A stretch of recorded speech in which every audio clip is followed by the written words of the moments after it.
This is John Henry Weston for LifeSite News, bringing you breaking news from Archbishop Vigano. He has sent a new open letter to President Trump. In this letter, Archbishop Vigano warns President Trump of the global reset. He says, and I quote, "A global plan called the Great Reset is underway.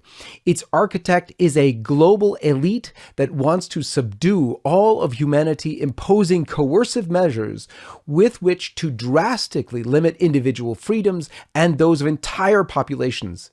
In several nations, this plan has already been approved and financed. In others, it is still in an early stage." End quote. So these are again quotes from Archbishop Vigano in a newly released letter to President Donald Trump, available at LifeSite News. Here are more of the highlights. The purpose of the Great Reset, he says, is the imposition of a health dictatorship. He adds that the renunciation of private property and adherence to a program of vaccination against COVID-19 and COVID-21 promoted by Bill Gates with the collaboration of the main pharmaceutical groups. He says that beyond the enormous economic interests that motivate the promoters of the Great Reset, the imposition of vaccination will be accompanied by the requirement of a health passport and a digital ID, with the consequent contact tracing of the population of the entire world. He adds that those who do not accept these measures will be confined in detention camps or placed under house arrest, and all their assets will be confiscated.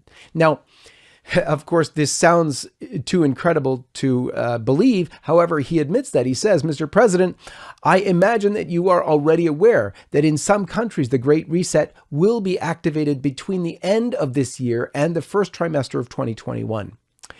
Until a few months ago," he says, "it was easy to smear as conspiracy theorists those who denounced these terrible plans, which we now see being carried out down to the smallest detail."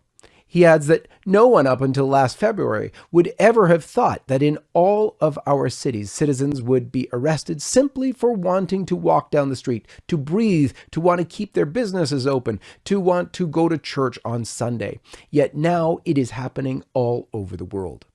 Now get this. He has a very important message for the president. He says, in sacred scripture, St. Paul speaks to us of the one who opposes the manifestation of the mystery of iniquity, the kathekon that you can read about in 2 Thessalonians 2, 6-7. Archbishop Vigano says, in the religious sphere, this obstacle to evil is the church, and in particular, the papacy. And in the political sphere, it is those who impede the establishment of the New World Order. He says, and this is very important, as is now clear, the one who occupies the chair of Peter has betrayed his role from the very beginning in order to defend and promote the globalist ideology. He is instead supporting the agenda of the deep church, who chose him from its ranks. Mr. President, adds Archbishop Vigano in his letter to the president released today, Mr. President, you have clearly stated that you want to defend the nation, one nation under God, fundamental liberties and non-negotiable values that are denied and fought against today. It is you, dear President, who are the one who opposes the deep state, the final assault of the children of darkness. For this reason, adds Archbishop Vigano, it is necessary that all people of goodwill be persuaded of the epical importance of the imminent election, not so much for the sake of this or that political program, but because of the general inspiration of your action that best embodies in this particular historical context that world, our world, which they want to cancel by means of lockdown. Your adversary, Mr. President, and this is to the president from Archbishop Vigano, your adversary is also our adversary. It is the enemy of the human race, he who is a murderer from the beginning. Archbishop Vigano concludes his letter this way. Around you are gathered with faith and courage those who consider you the final garrison against the world dictatorship.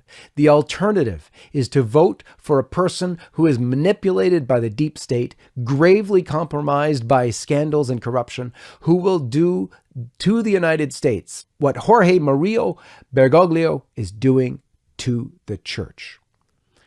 Unbelievably powerful words from Archbishop Vigano. He adds, and yet in the midst of this bleak picture, this apparent unstoppable advance of the invisible enemy, an element of hope emerges. The adversary does not know how to love. He says, this great reset is destined to fail because those who plan to do it do not understand that there are still people ready to take to the streets to defend their rights, to protect their loved ones, to give a future to their children and grandchildren. Mr. President, you are well aware that in this crucial hour, the United States of America is considered the defending wall against which the war declared by the advocates of globalism has been unleashed. Place your trust in the Lord, strengthened by the words of the Apostle Paul, I can do all things in him who strengthens me.